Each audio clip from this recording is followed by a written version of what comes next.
이번 동영상에서는 요한복음 19장 31절부터 37절에 대해 말씀드리겠습니다.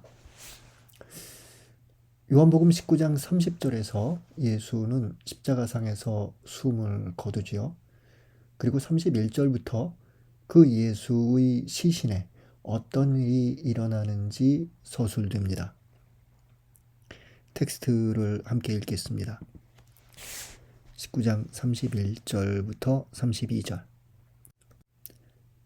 그날은 준비일이었고 이튿날 안식일은 큰 축일이었으므로 유다인들은 안식일에 시신이 십자가에 매달려 있지 않게 하려고 십자가에 못 박힌 이들의 다리를 부러뜨리고 시신을 치우게 하라고 빌라도에게 요청하였다. 그리하여 군사들이 가서 예수님과 함께 십자가에 못 박힌 첫째 사람과 또 다른 사람의 다리를 부러뜨렸다. 준비일이라는 시간적 정보가 주어집니다. 19장 14절에서 이 준비일이 좀 더 자세히 설명되죠. 파스카 축제의 준비일이라는 더 상세한 시간적 정보가 나옵니다. 요한복음서의 예수는 공간복음서들과는 달리 파스카 양처럼 제물로 바쳐집니다. 공간복음서에서는 예수와 사도들이 마지막 만찬을 하는데 그게 파스카 만찬이었죠. 그런데 요한복음서에서는 그 예수와 사도들의 마지막 만찬이 파스카 만찬이 아니라 그 전날의 만찬입니다. 그리고 예수는 마치 파스카 양처럼 제물로 바쳐지고, 그리고 파스카 만찬은 예수의 죽음 후에 뒤따르는 시간인 것이죠. 그래서 요한복음서에 나오는 마지막 만찬에서는 빵을 들고 하는 예수의 기도, 그리고 잔을 들고 하는 예수의 기도가 나오지 않습니다. 반대로 공간복음서들에서는 발견되지 않는 세종례가 요한복음서의 마지막 만찬 장면에서 나오게 됩니다. 그리고 요한복음서의 예수는 파스카 양처럼 이제 제물로 바쳐지게 되는 거죠. 따라서 파스카 양이 제물로 바쳐지는 그런 그 파스카 양의 죽음의 시간에 예수도 십자가상에서 죽습니다. 그 파스카 예절에 대한 그 기록을 보게 되면요, 예수 시대 유다 그 전통에 따르면 유다 사제는 그렇게 제물로 잡은 양의 피를 이제 제단에 뿌리게 됩니다. 이튿날 안식일은 큰 축일이었으므로 이 문장은 이제 알아듣기가 조금 까다로운데요. 아무튼 여기서 결과적으로 이 문장이 얘기하려는 바는 그 준비일 다음 날인 그 이튿날이 샤밧 규정을 지켜야만 하는 중요한 날이었다라는 뜻으로 알아들을 수 있겠습니다. 신명기 21장 22절부터 23절에는 다음과 같은 내용이 나옵니다. 죽을 죄를 지어서 처형된 사람을 나무에 매달 경우 그 주검을 밤새도록 나무에 매달아 두어서는 안 된다. 반드시 그날로 묻어야 한다. 나무에 매달린 사람은 하느님의 저주를 받은 자이기 때문이다. 너희는 주 너희 하느님께서 너희에게 상속재산으로 주시는 땅을 부정하게 만들어서는 안 된다. 신명기 21장은 샤밧에 관해서 이야기하는 것은 아니죠. 보다 일반적으로 누군가를 나무에 매달아서 처형했을 경우 그 주검을 밤새도록 나무에 매달아 두어서는 안 된다. 묻어야 한다. 라는 내용이겠죠.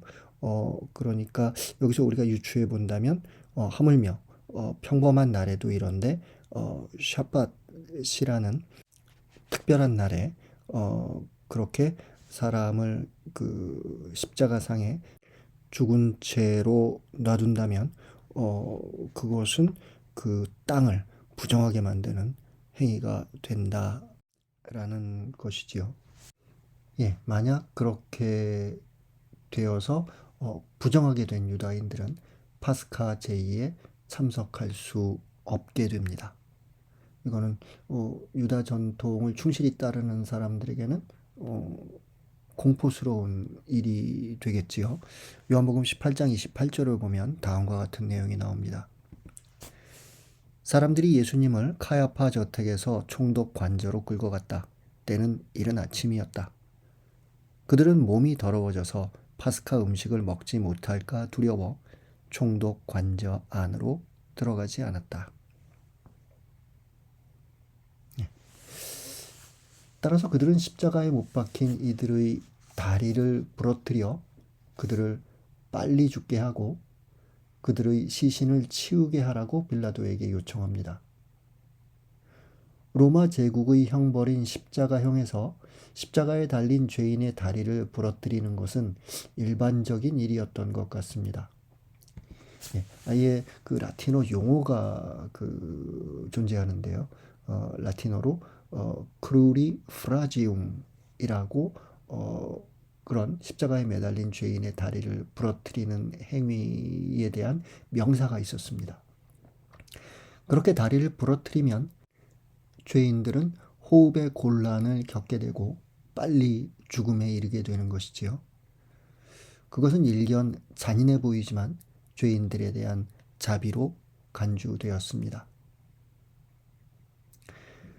아마도 빌라도의 명령에 따라 군사들은 예수와 함께 못 박힌 두 사람의 다리를 부러뜨립니다. 성경에는 나오지 않지만 교회의 옛 전승에는 그 두 사람의 이름이 나옵니다. 첫째 사람의 이름은 게스타스라는 사람인데요. 그는 이렇게 다리를 부러뜨리자 비명을 지릅니다. 반면에 둘째 사람은 이제 디스마스라는 인물인데요. 그는 평화롭게 해방되었다라고 교회의 옛 전승은 전합니다. 아마도 좌도와 우도에 대한 그런 그 기억이 뭐 이렇게 확장된 것이 아닌가 생각해 볼 수 있겠습니다. 33절부터 35절. 예수님께 가서는 이미 숨지신 것을 보고 다리를 부러뜨리는 대신 군사 하나가 창으로 그분의 옆구리를 찔렀다. 그러자 곧 피와 물이 흘러나왔다.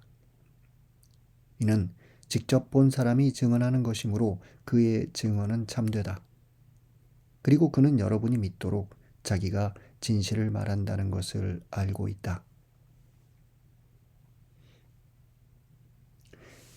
군사들은 예수가 이미 죽은 것을 보고 다리를 부러뜨리지 않습니다.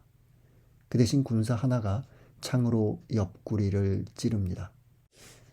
교회의 옛 전통은 그 군사가 예수 그리스도를 믿게 되었고 또 나중에 순교하게 되었다고 전하면서 그의 이름을 상투스 롱기누스라고 기억합니다.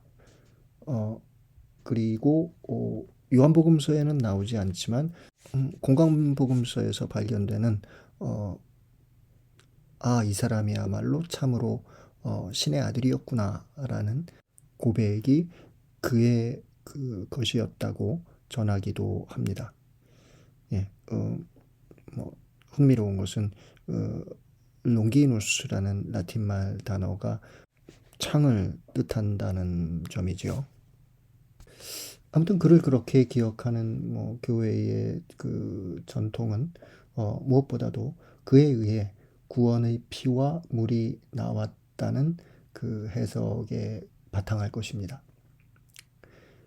예수가 상대적으로 짧은 시간에 죽음에 이른 이유에 대해 복음서들은 특별한 설명을 덧붙이지는 않습니다. 예수 죽음의 순간은 다음과 같이 기록되었습니다. 마르코복음서 15장 37절 예수님께서는 큰 소리를 지르시고 숨을 거두셨다. 마테오복음서 27장 50절 예수님께서는 다시 큰 소리로 외치시고 나서 숨을 거두셨다. 예, 마르코복음서와 마테오복음서는 큰 소리에 대해서만 얘기하고 어떤 그 말씀을 하셨는지에 관해서는 전하지 않습니다.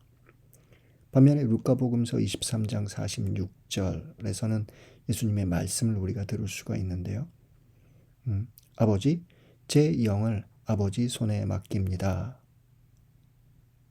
그리고 요한복음서 19장 30절에서는 다 이루어졌다. 예, 요한복음 19장 30절에서는 큰 소리라는 표현이 등장하지 않지요. 여기서 중요한 것은 요한복음 사가가 그들이 예수의 다리를 부러뜨리지 않았다 또는 못했다라는 것에 주목하고 있다는 점입니다. 연구가들은 여기서 요한이 파스카 양에 대한 규정을 염두에 두고 있다고 봅니다. 민수기 9장 10절부터 12절입니다. 이스라엘 자손들에게 일러라. 너희와 너희 후손들 가운데 누가 죽음에 다 부정하게 되거나 먼 길을 나선다 해도 주님을 위한 파스카 축제를 지내야 한다. 이런 이들은 둘째 달 열 나흔 날 저녁 어스름에 파스카 축제를 지내라. 누룩 없는 빵과 쓴 나물을 곁들여 파스카 제물을 먹어라. 아침까지 아무것도 남겨서는 안 되고 뼈를 부러뜨려서도 안 된다. 파스카 축제의 모든 규정에 따라 그것을 지내야 한다. 예, 민수기 9장은 이제 이스라엘 자손들이 이제 모세에게 와서 물어보게 되는 거죠. 누군가에게 이런 일이 생겼는데 그들도 역시 파스카 축제를 지낼 수 있을까요?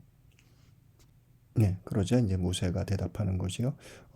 그런 이들은 이제 한 달이 지난 거죠. 첫째 달 열 나흔 날이 아니라 둘째 달 열 나흔 날 저녁. 그러니까 그렇게 그들의 그 정결함을 회복하고 나서 파스카 축제를 지내는데 거기서 유독 파스카 양의 뼈를 부러뜨려서는 안 된다라는 점을 모세가 강조하고 있는 것입니다. 예, 이것은 제물의 온전성과 관련되겠지요. 요한의 관점에서는 예수의 십자가상의 죽음이 그렇게 하느님을 향해 바쳐진 온전한 제물이었다라는 것을 그가 알고 있는 구약 전통을 사용하여 제시하고 있는 것이라고 할 수 있겠습니다. 그런데 이제 질문은 남는 거지요. 군사들은 왜 창으로 예수의 옆구리를 찌른 것일까? 그리고 피와 물이 흘러나왔다는 진술을 어떻게 알아들어야 할까? 33절과 34절을 35절과 연결시켜 읽는다면 33절과 34절의 목적은 예수가 참으로 죽었다라는 것을 말하는 것입니다. 35절은 그 앞선 내용이 직접 본 사람의 증언임을 그리고 그 증언이 진실임을 강조합니다. 그래서 예수는 참으로 죽었다라는 것이 여기서 강조되는 것이죠.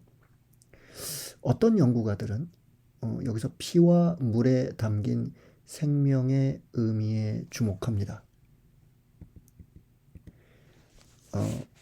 요한복음 3장 5절 예수님이 이런 말씀을 하시죠.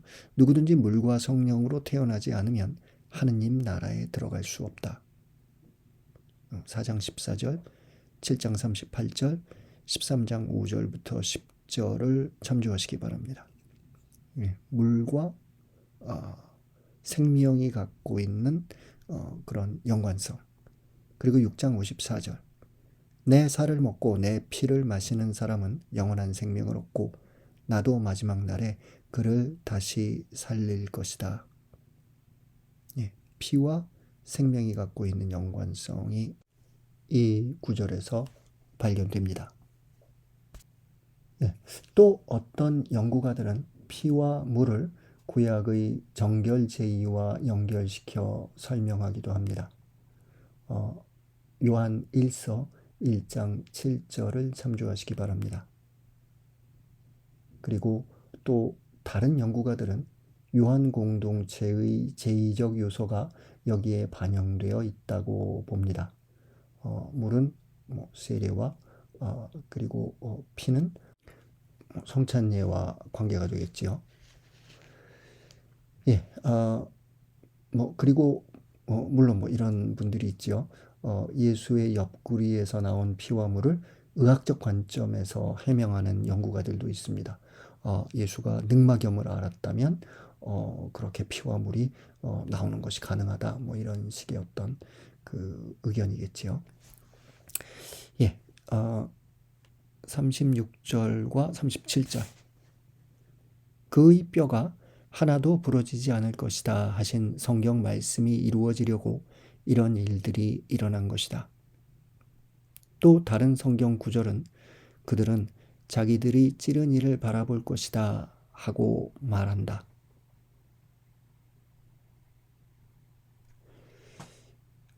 이제까지 요한이 예수의 십자가상의 죽음을 파스카 양의 도살로 암시해 왔다면 36절과 37절에서 그는 구약의 다른 말씀들을 인용합니다. 이로써 예수의 죽음이 말씀의 성취라는 것을 요한은 분명히 밝힙니다. 먼저 인용되는 것은 시편 34장의 내용입니다. 의인의 불행이 많을지라도 주님께서는 그 모든 것에서 그를 구하시리라. 그의 뼈들을 모두 지켜주시니 그 가운데 하나도 부러지지 않으리라. 두 번째 인용은 스가랴서 12장의 말씀입니다. 그날에 나는 예루살렘을 치러 오는 모든 민족들을 없애버리고 말겠다. 나는 다윗 지방과 예루살렘 주민들 위에 은총과 자비를 구하는 영을 부어주겠다. 그리하여 그들은 나를 곧 자기들이 찌른 이를 바라보며 외아들을 잃고 곡하듯이 그를 위하여 곡하고 맏아들을 잃고 슬피 울듯이 그를 위하여 슬피 울 것이다. 현대의 독자들에게 이런 인용은 다소 생소할 수 있습니다. 오늘날의 독자들은 한 문장을 이해함에 있어서 문맥을 보도록 훈련되었기 때문입니다. 하지만 유다 전통은 그들 경전의 매 문장을 독립적으로 간주하는 것이 가능하다고 봅니다.